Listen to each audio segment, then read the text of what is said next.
Well, welcome back to my winter storage plan. She started up pretty good, so let's head out. Yep, and I'm already behind Slowpoke. Fuck. Merry Christmas. Yeehaw. Well, it's the Wednesday before Christmas. Christmas is in fact next Monday. And I'm not going to follow this jackass down the hill. I was going to go that way, but this guy's clearly going to fuck me over somehow. I can just tell when it's a bad car to be behind. Go.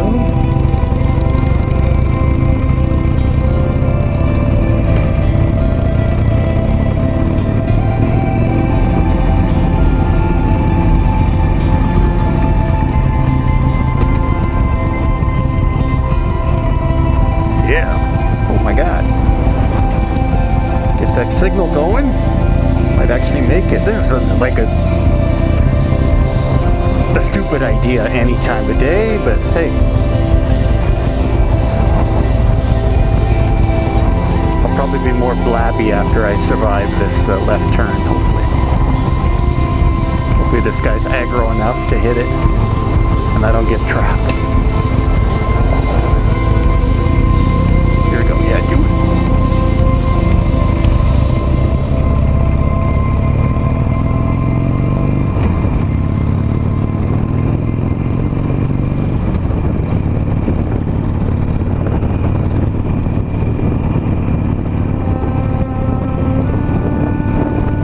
Okay, we'll just tuck in here. Still got the camera going. Bike started up fine. I'm really scared. It's like, wow, that was good.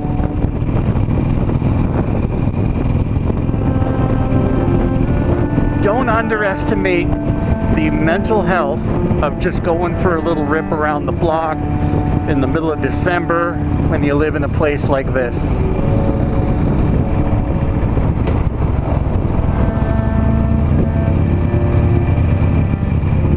Notice how I got right in that lane early.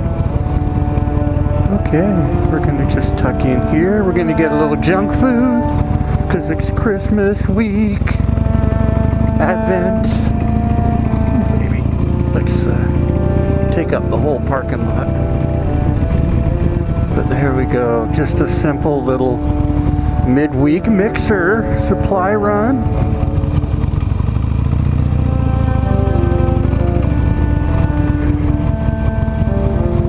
Yeah, once I get a few items, I will go into that horrible stream of traffic and do a bit of a loop.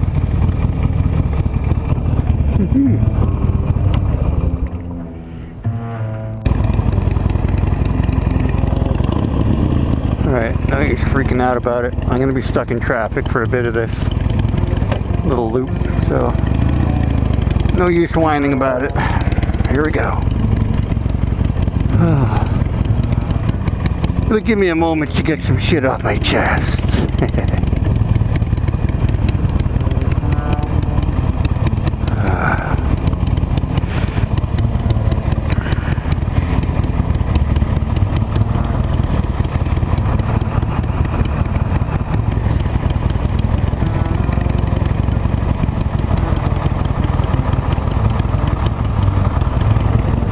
Hopefully the bus guy lets me in. Oh, maybe.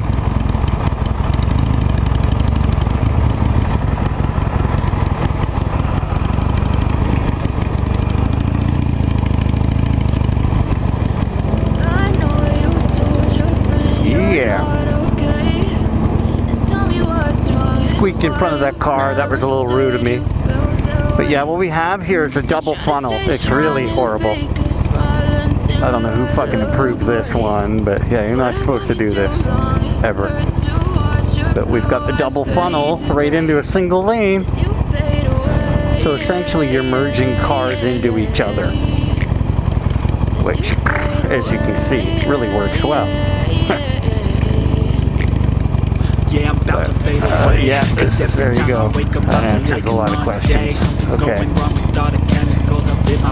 All of a sudden I don't look at anything the same way. Gotta build up of my thoughts sitting in an ashtray. I'm sorry that I'm so inconvenient, okay. Just let me be me and I'll stay out of your way. I can see the way you look at me, I'm such a disgrace. I never really asked to be brought into this place. You wanna love me? Well then baby have a taste. All the highs and the lows, no you'll never be the same. I don't really wanna hurt you but I can't control the pain. I do know that last big old dude there.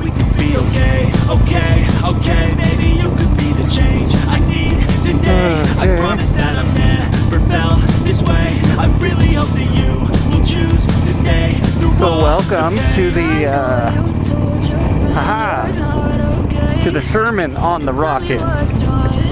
There, shut the visor. That way I'll have a moment or two to pontificate.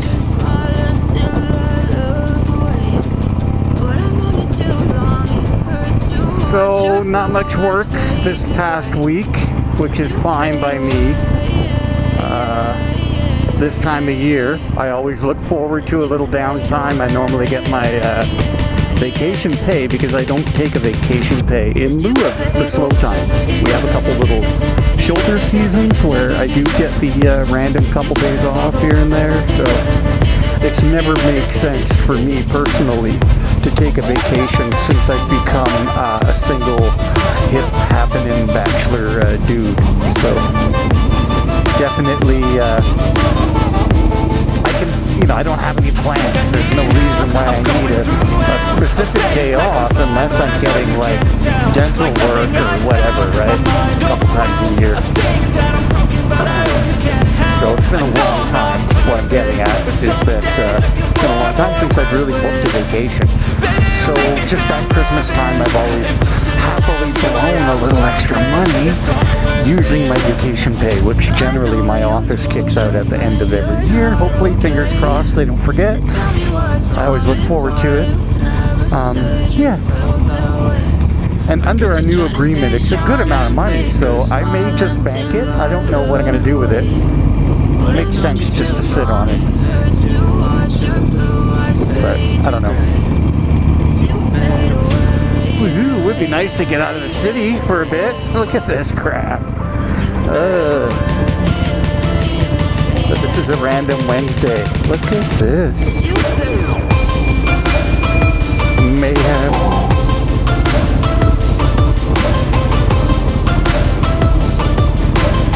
This is the mall where I get my cannabis, but I'm really trying to be on a budget and stretch what I've got.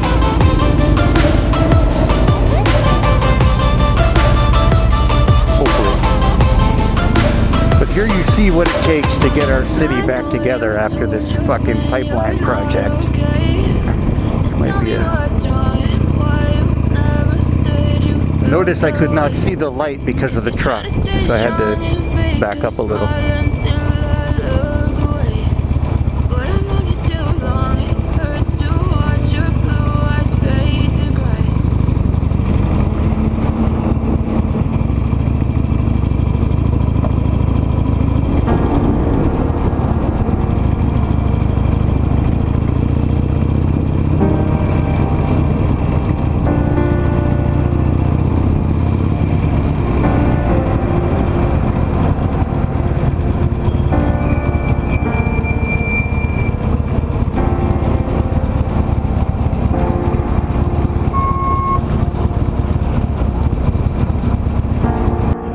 Is idling, and I promised a sermon from the rocket. So yeah, with the whole work sort of story there, I've had some time off, so rather than go around and blow a bunch of money, I bought a few small things, threw them under my dope Christmas tree, so it's been good.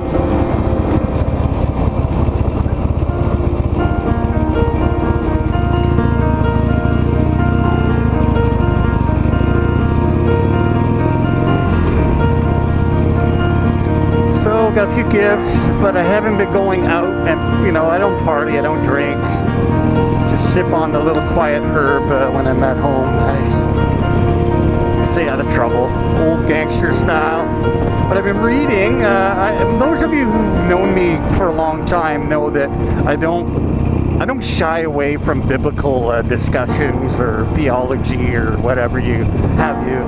I used to be more of a frequent church goer, but honestly not so much since I got really solid on sobriety. I'm not all twitchy and shaky anymore. You know what I mean? 20 years goes by and you're pretty rock solid at that point with, you know, what you believe in and that kind of stuff. Like what I really believe. That is probably never going to change at this point. So, yeah. So, lots of meditation, fasting, and prayer is what is really going on in there in my place with me. So, readings from, I read the entire book of Revelation again. A lot of people get weirded out by the book of Revelation because the first part of it deals symbolically with, there's lots of theories, but it essentially deals symbolically with the beast being Rome and the 10 heads of Rome with one mortally wounded. It's a roundabout way to talk about stuff that is in the midst of happening or has already just happened. And we need to put it in the context of these. This is written by a man in prison. Paul was in prison writing to the rest of the churches of the world. And it's very possible he darn well knew that he was about to get beheaded. But he couldn't talk in specifics because the people that are keeping him in prison are essentially what is alluded to in the first, I don't know, 20 verses or something of the book of Revelations. The book of Revelations is not a very big or long book of the Bible, but yeah. So yeah, I read that, and again, people just relax about the whole stuff about the beasts and the horns and the heads and stuff. You just got to take it easy with that. Don't worry about that. That's already happened. Take note of stuff like tribulation, second coming, that kind of nonsense. So yeah.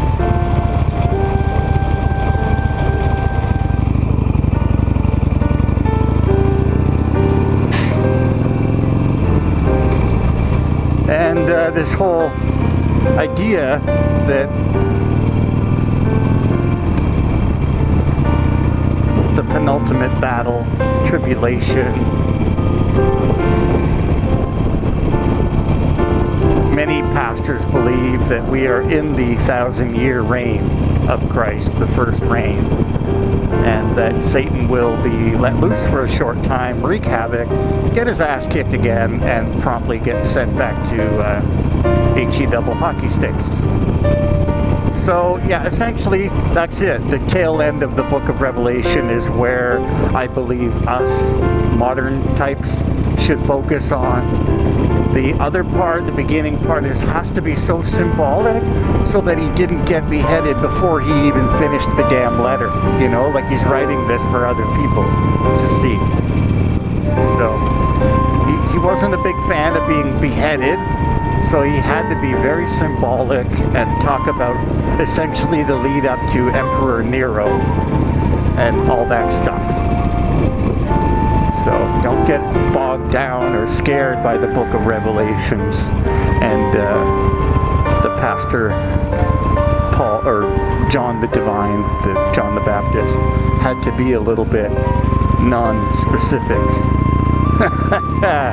I also read from the book of First Epistle of Timothy, which is Paul expressing a bunch of stuff that was wrong with the fledgling church in what is now Turkey. They call it Asia in biblical times. But there's like 7 churches over there. He went through all that very quickly in the beginning of First Timothy. And then he goes on to explain how church offices should be conducting themselves, deacons and whatnot.